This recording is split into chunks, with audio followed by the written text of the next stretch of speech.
Now, would getting the first cause of the universe back into the culture help at this point? I guess I have a more pessimistic view of early American history anyways, but I don't think it would even be possible to return to that point.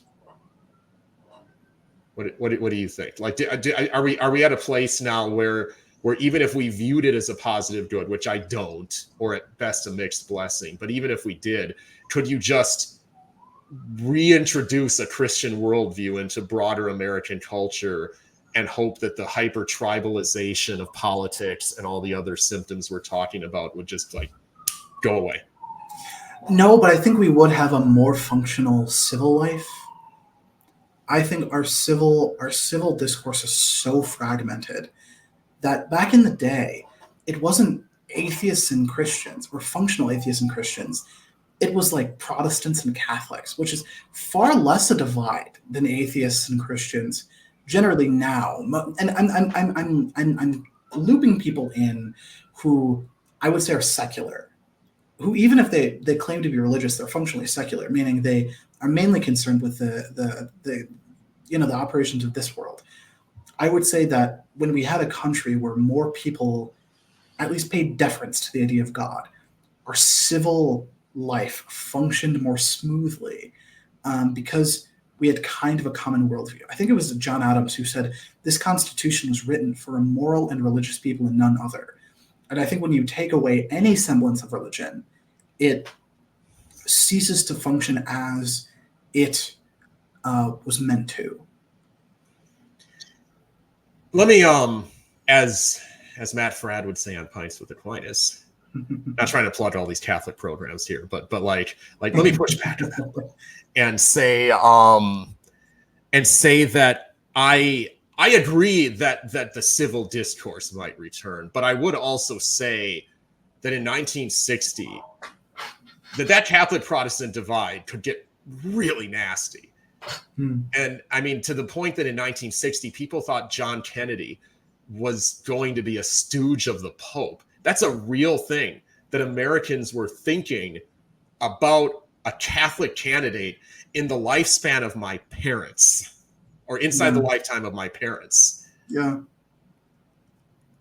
And so I would just argue that it was a restraining force, to be certain, because back then, yes, you did have a time and a place where, broadly speaking, Americans shared a common worldview and a common set of priorities. Kennedy and Nixon did not differ in their idea of what America was and what America should do. They just were arguing about who could do that better.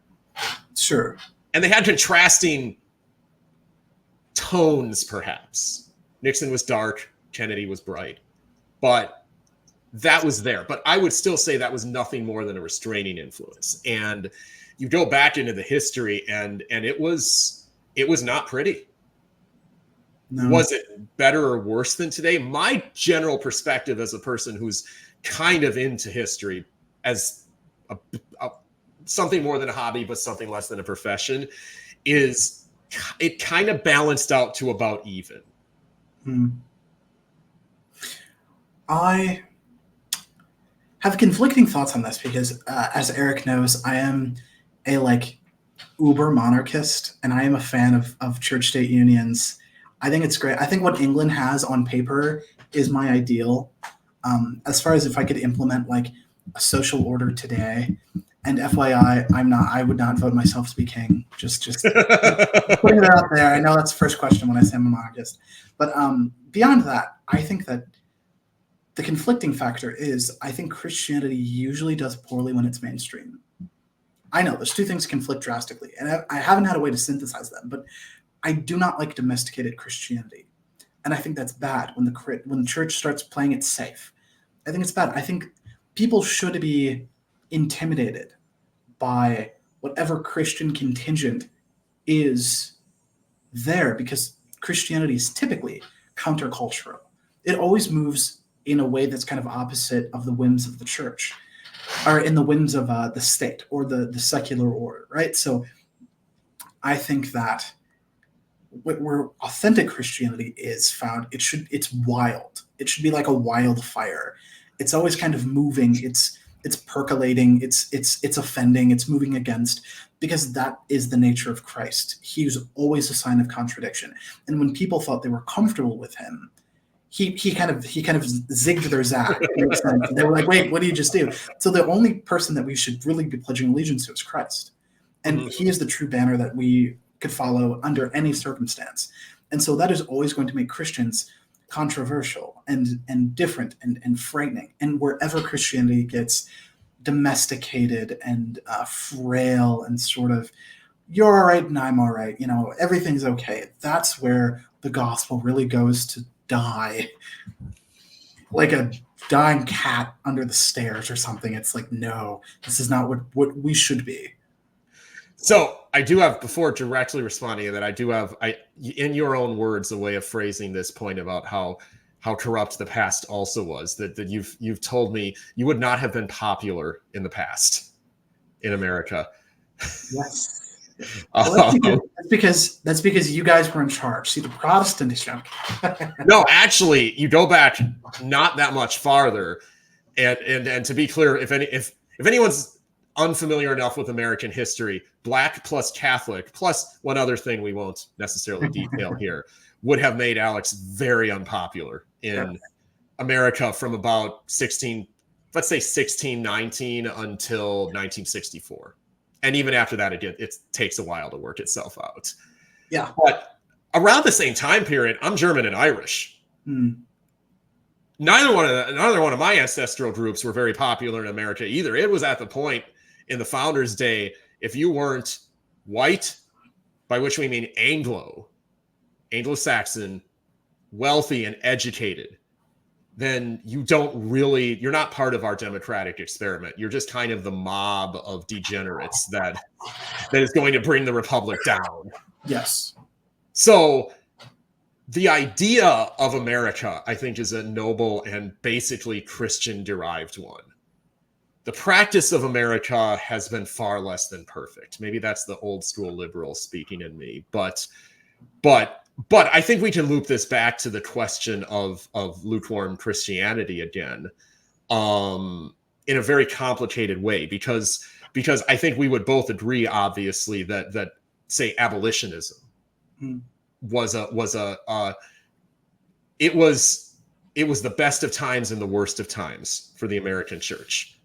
Because obviously the radical notion that all men are actually created equal was an idea that was promoted by the churches. Abolitionism was a movement of the churches, and the slaves, as happened in Black culture later in the 20th century, survived with a lot of Christian ideas, not the horrible mangled version that the slave masters fed them, but actual their own. They made it their own in ways that were sometimes helpful, sometimes a weird fusion of African spirituality and actual Christianity, but it kind of kept them alive. Yeah. And so that's the best of times. And the worst of times was the fact that you listen to the Battle Hymn of the Republic. He died to make men holy. Let us die to make men free. That's not the gospel. No. That's American nationalism in a very optimistic guise. And so ultimately, when you come to a point where you take that and it turns into movements such as the pro-abortion movement that we would both define as being fundamentally opposed to the Christian faith, but they appropriate that idea of like an earthly social gospel in their own catchphrases, like my body, my choice. That idea of rights is a fundamentally Christian-derived idea. The Romans never talked about rights. The Greeks never talked about rights. So you see what I'm saying? That's my take on it. It's a very double-edged sword. I see your point exactly, and I think the dangerous thing that we're getting to, especially in an atheistic society, is that like it sounds like a Christian nationalist thing to say, but our rights are not from the state; they're from God. God gave us rights. And it's not the Christian saying that, it's the founder saying that. It's in the Constitution. So it becomes kind of difficult when our rights are from God and God doesn't exist. You know what I mean? It's like, oh boy, that's kind of awkward. So that's kind of a weird thing that we have to answer for as like a generalized American public. It's like, we just don't think about things philosophically, but as soon as you do, it's like, well, unless God exists, rights are a legal fiction, which is strange in of itself, trying to square that circle.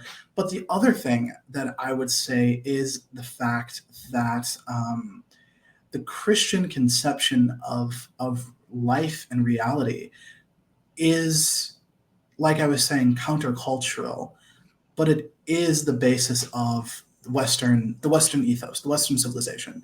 And we might not be able to enact it perfectly, but it is kind of what fueled so many of those social movements like you were talking about. It is the bedrock. And as soon as you kind of abandon that, you leave that legacy in danger. And so, I think that's the slave liberations, for example. It was just people making America live up to the promises that it had made them.